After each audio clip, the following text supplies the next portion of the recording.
What does everybody ask you? Oh, you're in real estate. How is the market? Here's what the typical realtor does.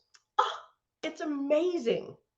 It is so great. Or, man, market sucks. Isn't that what every realtor almost? So here's what I would do.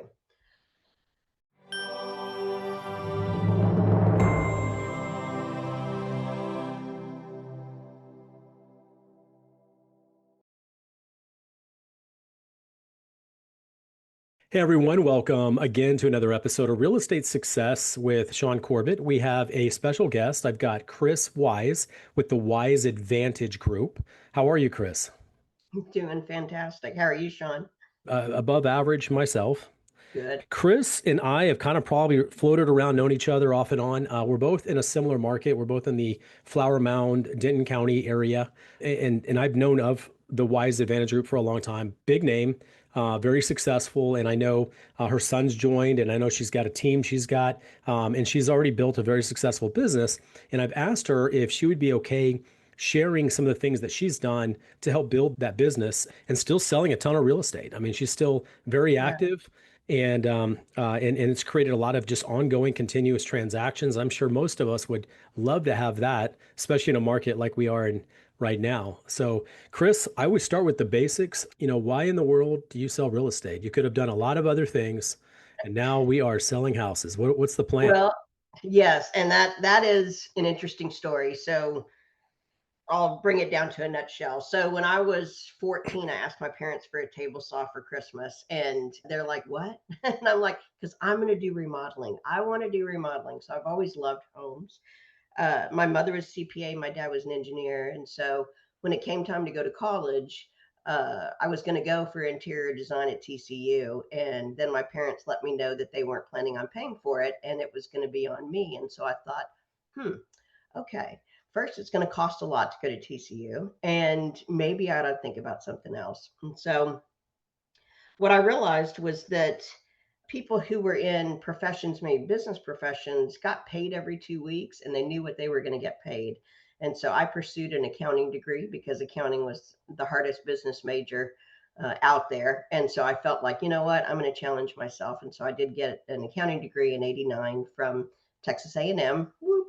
And I loved that. Really enjoyed accounting. It paid me well at the time. And then what I did is I started buying houses. So my first house was in the Lovers and Inwood area of Dallas. I drove my mother past it, and she said, "You've got to be kidding. Can you get out of this contract?" And I said, "No." I paid $73,000 for that house and remodeled every bit of it and loved it and loved doing it. And then corporate wide, I needed to go to LA for just to, it was either LA or Alaska, and I don't like the cold. So I went to LA, and I was in LA for 3 years and bought a house there in Pasadena. And Pasadena is a great place in Southern California. And I remodeled that house and sold that one. And then I came back to Texas in '96. And I was still in accounting, doing accounting, but just wanting to buy houses and fix them up. Flipping wasn't really what people talked about during that time. But I guess in a sense, I was flipping, but I was living in it because that was the only thing that I could do. I didn't have enough extra income to be able to do it outside of that. And so just loved houses, built a house. I mean, just was loving life.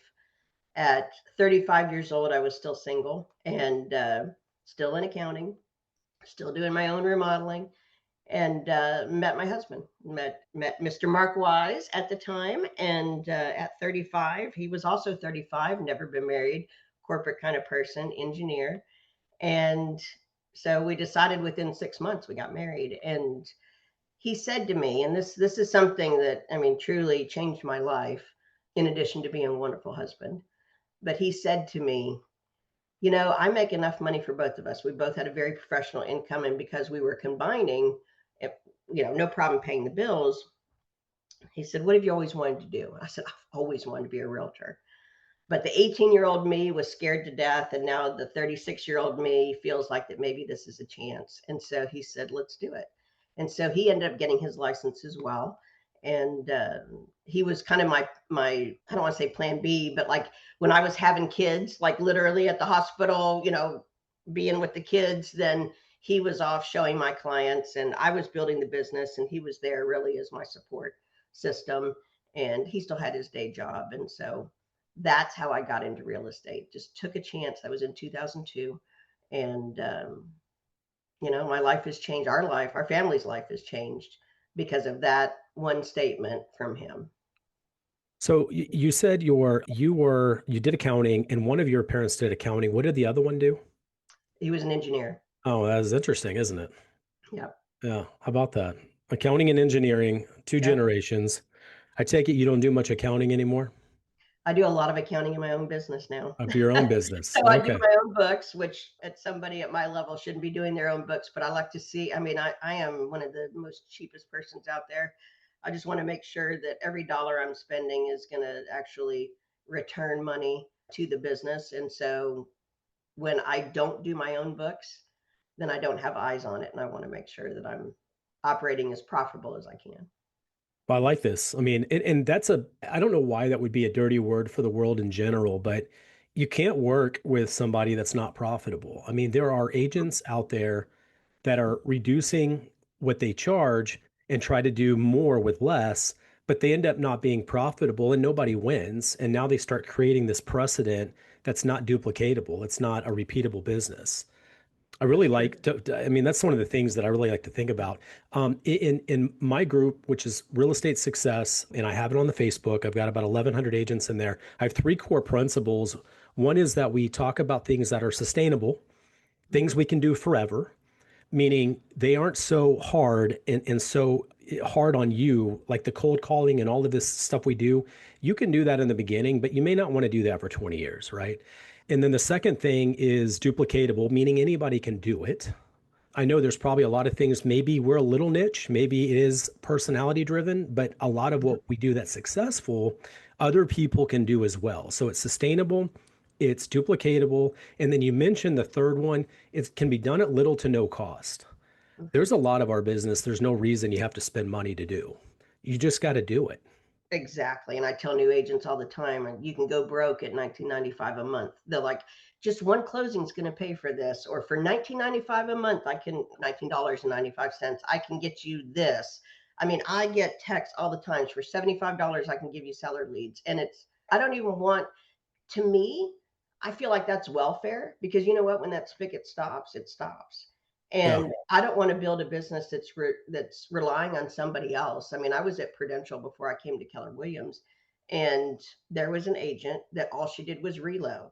She goes, I don't know why you don't do relo. And I looked at it and I thought, that's welfare because first off, the relo company takes up so much. Don't you just love that? And we can discuss what they do for that money and Sure. what Well, they don't it's do like for that working, money. yeah, it's like working for Redfin, right? Redfin can Yes, give, you can close 80 deals a year, but you're yes. making as much as if you close 20. Exactly. And Yeah. so I didn't want to do that. I wanted to build a business, like you said, that's sustainable, that is reproducible, that if I show you what I did, somebody else can do that too.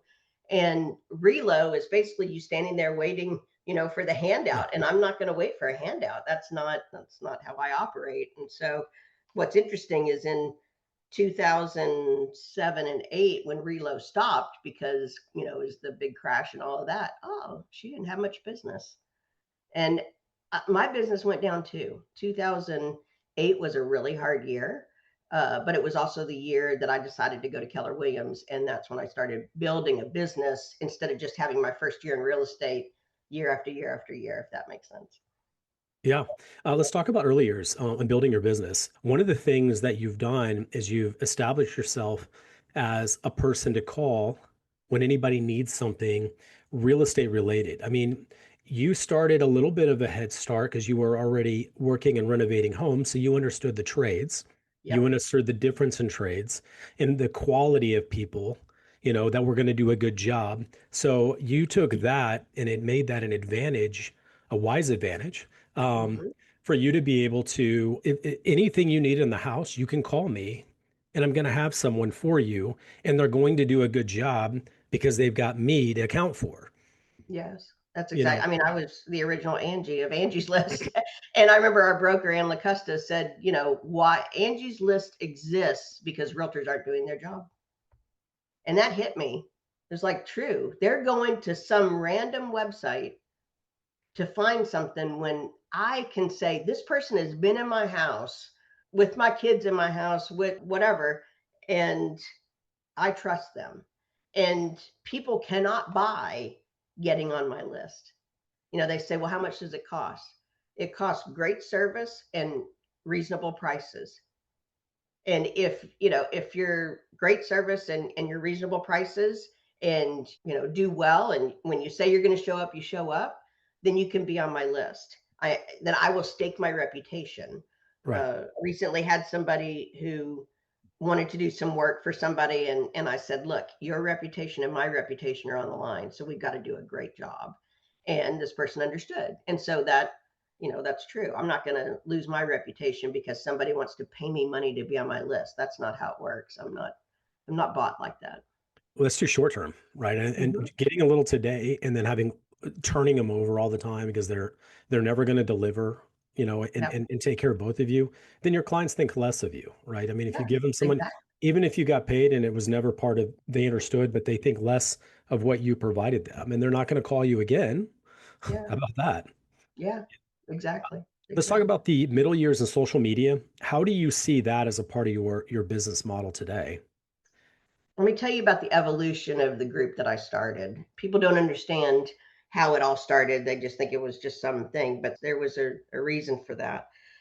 So in 2013, after the Great Recession, I was doing open houses and I noticed that people were coming from other areas again. Finally, we had relocation coming back. And so, oh, what brought you in today? Oh, we're relocating from Tennessee or wherever. And so, how'd you find out about Flower Mound? And they're, well, we're looking at Frisco because, Frisco was all hot in 2013. They were building, if you want new construction, you went to Frisco. And so, or Flower Mound, my boss told me to go to Flower Mound. And then somehow it came up about Facebook.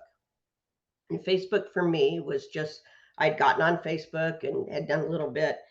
And what I realized at that moment is that we have a local Facebook group in Flower Mound that is toxic, toxic.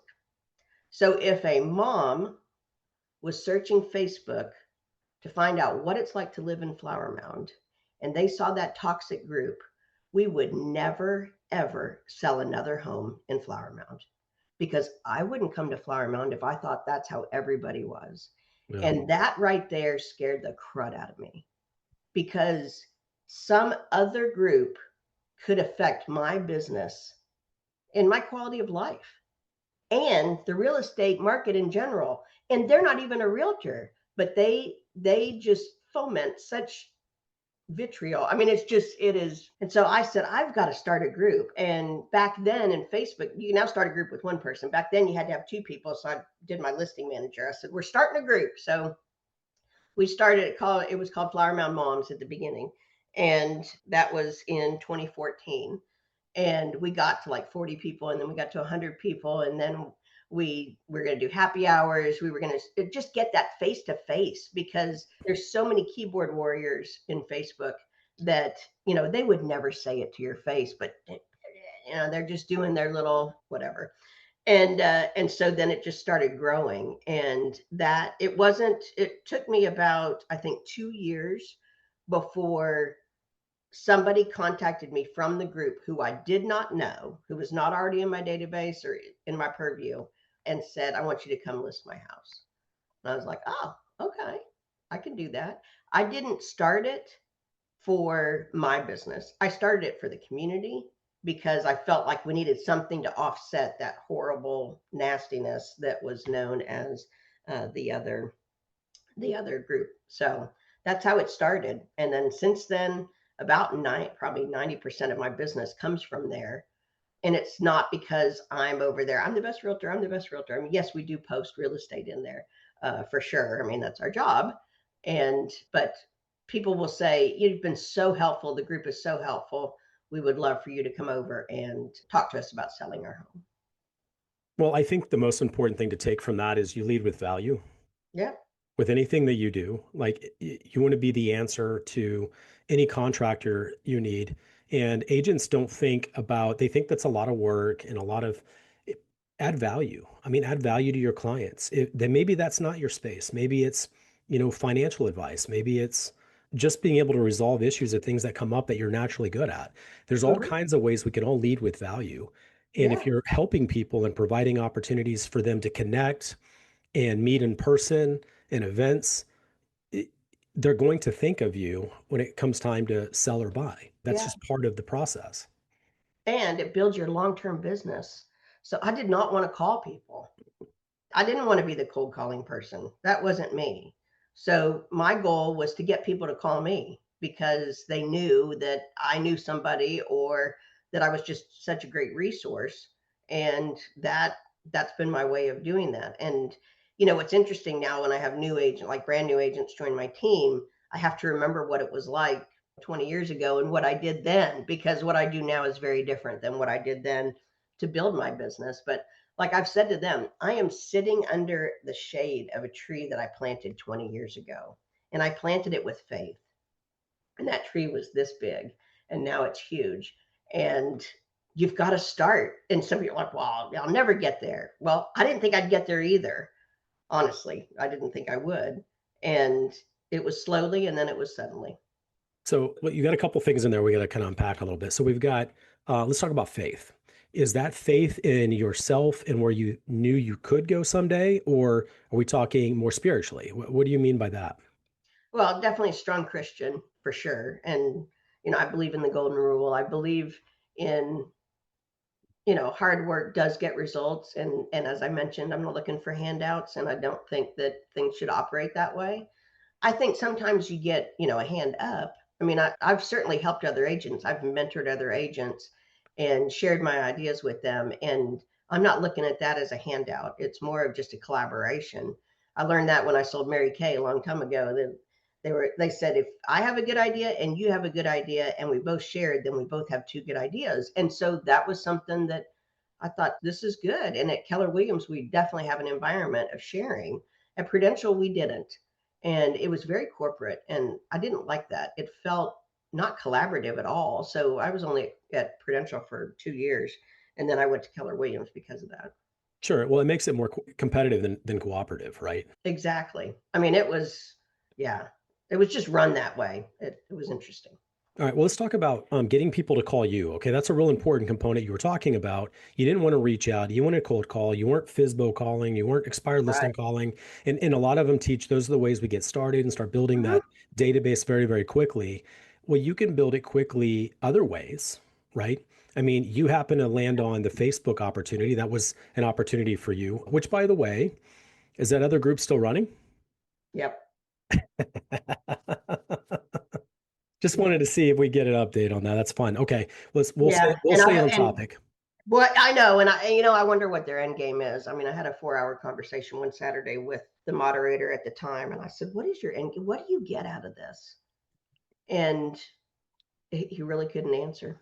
And so, I mean, I'm sorry, but I started Flower Mound Moms. It's now Moms and More because we're not just moms. It could be fur baby moms. It could be anybody. I mean, we have teenage girls who are babysitters. We have boys who are mowing lawns. I don't care. It's the and more. We are pro community. We are pro people.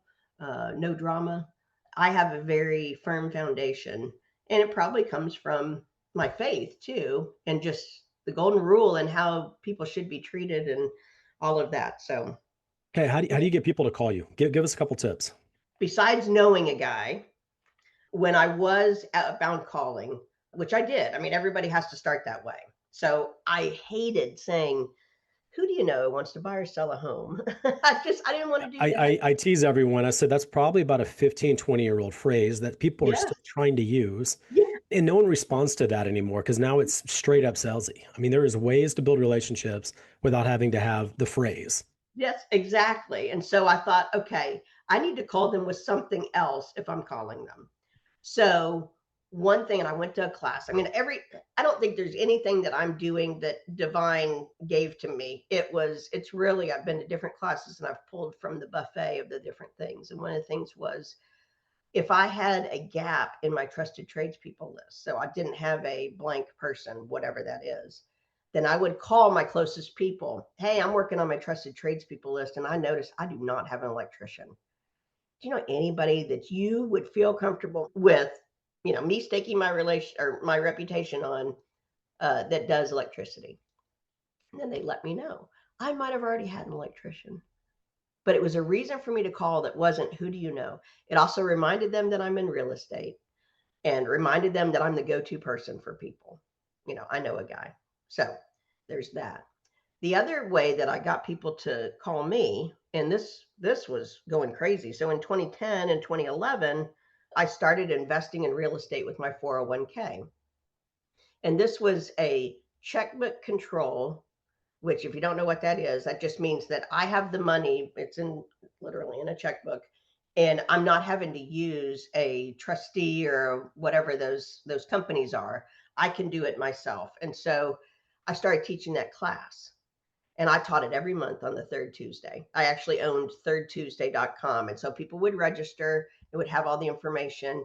And every third Tuesday of the month, I would teach that class.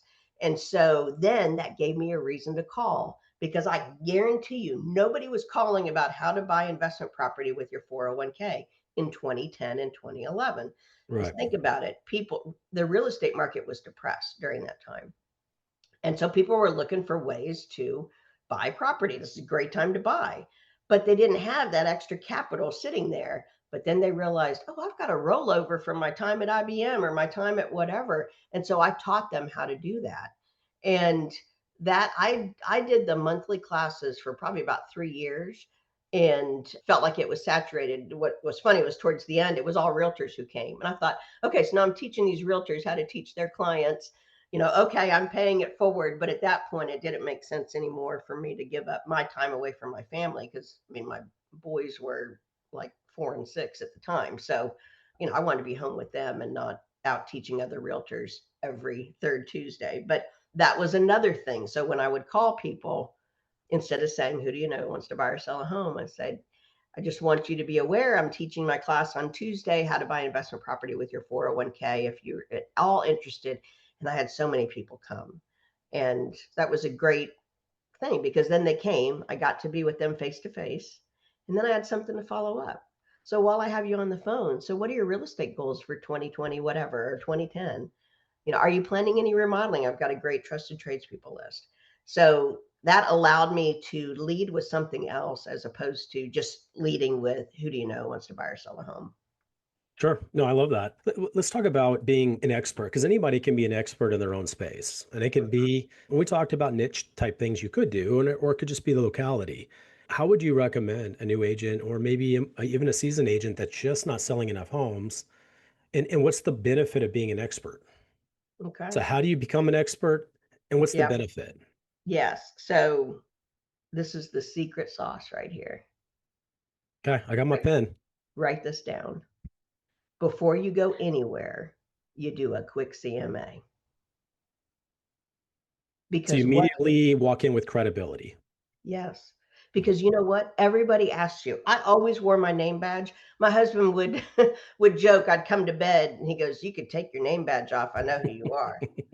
But I always wore my name badge. Unless I looked like Walmart, like really bad, then I wouldn't. But if I'd taken a shower that day, I had my name badge on. And what does everybody ask you? What do they ask you, Shaune? Oh, you're in real estate. How is the market? How is the market? Here's what the typical realtor does. Oh, it's amazing. It is so great. Or, man, market sucks, right? Isn't that what every realtor, almost, except for anybody who's ever listened to me? So here's what I would do. Well, in Bridalwood, where I specialize, there was 7 homes that got listed last week. 3 are already under contract. Right now, we're about 24 days on market. Did you? Yeah. Why are you asking, or whatever? I mean, I would just give them stats. Yeah. And I would run this Something very specific that very builds credibility. specific, Yeah. very specific. I was in a fundraiser in Dallas, and they said, so how's the market? And I said, well, in Flower Mound, where I specialize. So I let them know I don't specialize in Dallas. In Flower Mound, where I specialize, blah, blah, blah, blah, blah.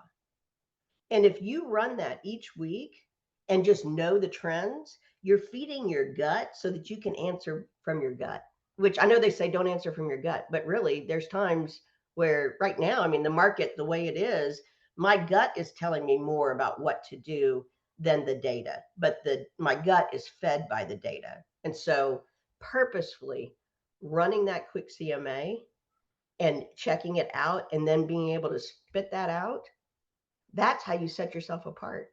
And you know what? A brand new agent who started yesterday could do that. Yeah, that's true.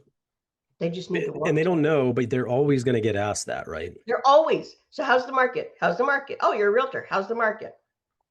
It's funny. I do Lifetime Fitness, and then I go to the Alpha, which is the kind of intense circuit training they do in the morning. Mhm. Maybe I should start wearing my realtor badge while I'm Yes. pumping iron. And There you go. There you go. You they probably don't. Nobody you there see knows I sell CJ real there. estate. Don't you see CJ there at the gym? You know what? I go at like 5 in the morning, so I don't know when Oh, he. okay. I'm not a normal agent. I got 4 kids in elementary school, so I Oh don't my. get to do the normal realtor thing and show up at 10 o'clock and hang out there for 2 hours networking. I can't do Yeah. any of that. I've got about 6 hours of work time, so I don't have time to play. Yeah, definitely. And that there was a mom that gave a seminar one time about how to do it in the 3 hours that your parents, oh my God, that your kids are at Mother's Day out.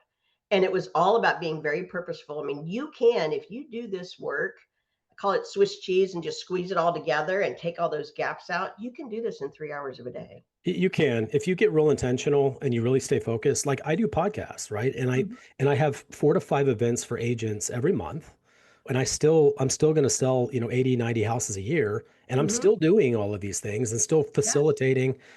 It always frustrates me when I talk to an agent that takes 2 days to get back to me. I mean, I know.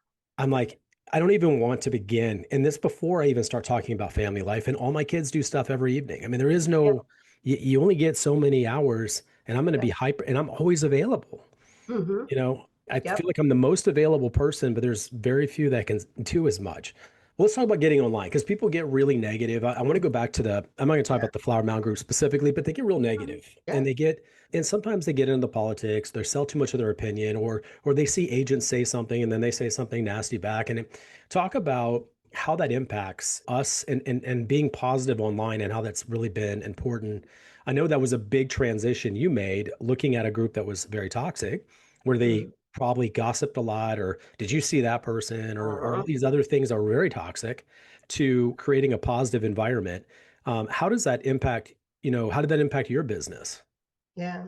Well, I once got a listing up in Denton when the market was slow because the listing agent had more photos and stuff like that of her drinking than, and so the client's like, she's not selling my house, but she's having a party of a time. And I thought, wow. I mean, and this was 2010, 2011. So, I mean, yeah, that was interesting. So I ended up getting that listing and it made me realize they're watching you. And Yeah. what's funny is I've been to classes and they'll say, oh, don't friend your clients because then they'll see what you do. No, all my clients are my friends because a lot of my business comes from Facebook. Well, you So, want to connect with them, right? And you can yeah, share honest things about your family and stuff, and they're going to relate and connect. yeah. You And if know, I want to be your realtor for life, then you need to be in my life, right? So it's interesting. So I make sure that, if I don't drink much. I mean, I really don't. I don't want the calories and all of that. So, but if I went on a bender, I'm certainly not going to post. But you'll see in my Facebook if I do like an old fashioned every now and then. So I'll post that and say, ooh, a nice night out or, whatever. But certainly not, I guess that's not how I am. I'm just not much of a drinker like that. But even politically, I've seen there's a couple of agents in town that are very against any kind of construction or anything in it. And it makes me wonder, what we sell, right? We sell houses. So right now we have an inventory problem. So why don't we look at the solutions for the inventory problem instead of being so adamant about whatever they're adamant about? And it's interesting because I look at them differently now. They were somebody I respected, and now it's like, wow. I mean, you're spending a lot of time on Facebook just being negative, and that you can have your feelings. It just doesn't need to be out there. And I've Yep. said to my agents too, and this is something I want to make sure that people understand is Facebook is a dinner party. You're not going to talk about work all the time. You're not going to talk about your kids all the time. You're not going to talk about whatever. You're not going to, be a keyboard warrior. And I call it the Jane, you ignorant slut. That's old SNL days. I'm an older person, just that kind of, you're not going to do that. You wouldn't do it at a dinner party. So why would you do it here? And I think people forget that they are hiding behind that keyboard and they'll say anything. And realtors are public figures as much as they don't think they are. And But you need to make yourself available. You need to have a yeah, website. You need to have a Google business page. You need to have a yeah, realtor Facebook page because most of your clients are in that space. Now, probably in yes, 10 years, they may not be in Facebook, but right, you got to be accessible. They need to look you up. They need to be able to see who yeah. you are. If they can't do those basic things, then you don't exist. And they're like, well, You're a how do I know secret you can agent. sell? Yeah, you're a secret agent. That's exactly Hmm. right. Yep. I'm just glad you mentioned the dinner party. I'm just glad we don't see pictures of food all the time. I Yes. feel like that was a series of that where just people, that's all they ever post is pictures of their food all the time. No, Yes. it's ridiculous. All right, let's Let's do be one other real. thing. Yeah. Let's talk about you wear a shirt around and it says place. Yep. I don't know Like if it means you're not homeless anymore. I don't know that's what that. right. So I what is found my place? place. What is it? So Place is a partnership, a platform. Actually, it's going to take over to the likes of Zillow. And what it is it was started by two Keller Williams agents, Ben Kinney and Kris Wise, both just incredible, incredible people. And it started in 2019. And what it is so a team will partner with Place. What that means is it is a financial partnership and you are adopting the Place methodologies, the playbooks for how to run your business. And I will tell you that, so last year I say last year, we're in 2026. In 2025 was my first full year with Place. And my business between 2024 and 2025 went up 70%. And the best part is that my personal production, as far as what it was for the total, I was 80% of the total production in 2024, and I was 40% of the total production in 2025, and our production went up 70%. So what that means is the pie got bigger, my piece got smaller. So as somebody, I mean, I'll be 60 this year. So But as you somebody, say your piece. I want to make sure we emphasize this. The most important thing: your piece gets smaller, but your workload dropped considerably. yes, Your because personal production. yes, So my you personal brought home production. more money, or maybe the same money, but less work. Yeah, I mean, my production, I still was at like 30 couple houses between both of those years. So my production was very similar for 24 and 25, but the pie got a lot bigger because I now had, because keep in mind, I've been doing this 24 years. So it's very hard for me to talk to a brand new agent and tell them what to do because I'm like, I don't remember what I did, but I did everything. I did a lot of things that didn't work, and I did some things that did work. I tell them you need to have three legs of the stool: now business, future business. So two things need to be now business, and it might be prospecting and it might be open houses. But then you've got to do something that's going to be future business, your niche, your whatever, your marketing. So Setting up that a then, Facebook group. yeah, I've taught Logan Walter. He's an awesome agent in, I think, the Dallas McKinney area. And I taught him how to do a Facebook group. And now he's got multiple Facebook groups and he's over $1 million GCI. And so, um, I'm very proud of him, very, very proud of him because he was one of the few who actually listened to what I said and then did it. Most people want, they'll sit with me and they'll want to hear all about it. And I tell them exactly what I did because I'm going to share, and then they don't do it. So interesting. Kris, how do we find you? I'm going to Uh, guess you're on Facebook. yeah, I'm every now and then I'm on Facebook. Yes. And of course, we're wiseadvantage.com. Certainly. If you ever want to meet with me, you just go to meetwithkris.com, and that's Kris with a K. So meetwithkris.com will get you to my Calendly. And I do coach agents, mentor agents. People mentored me. I mean, I want to pay it forward. I feel like that's the right thing to do for sure. And if you ever want to talk about place, I can certainly get into the nitty gritty with that. It's basically a platform and a methodology and a whole series of playbooks and rhythms is what they call it, that has, I mean, I do power ups now with my team. I never wanted to do power ups before because I didn't know what I was going to say. They always said, you need to start your day off with a power up. I'm like, oh, but now I do a power up every morning because I've got the slot. I mean, they just make it very easy on, we're called operators, on the operators. And some big names have joined. So Sonny Darden team just joined place. The Buellers have joined place. Gina Mullins joined place. So, I mean, it's going to take over and it's pretty awesome. I love that, Kris. If you out there enjoyed this conversation with Kris and I, we do this. I have a new posting every week. Anything else you'd like to share, Kris, before we end our meeting? I don't know. If you want to sit down for 30 minutes and just kind of look at your business, I am happy to do that. That's free. I mean, not going to charge, and would be happy to do that. Just make sure that you go to the link on meetwithkris.com and set that up. Okay, awesome. If you guys enjoyed this, please subscribe on our YouTube channel. And I am on Apple and I am on Spotify. So easy to find. Look for a new podcast every single week. And until next time, you guys have a high performance week. Thank you. Thank you.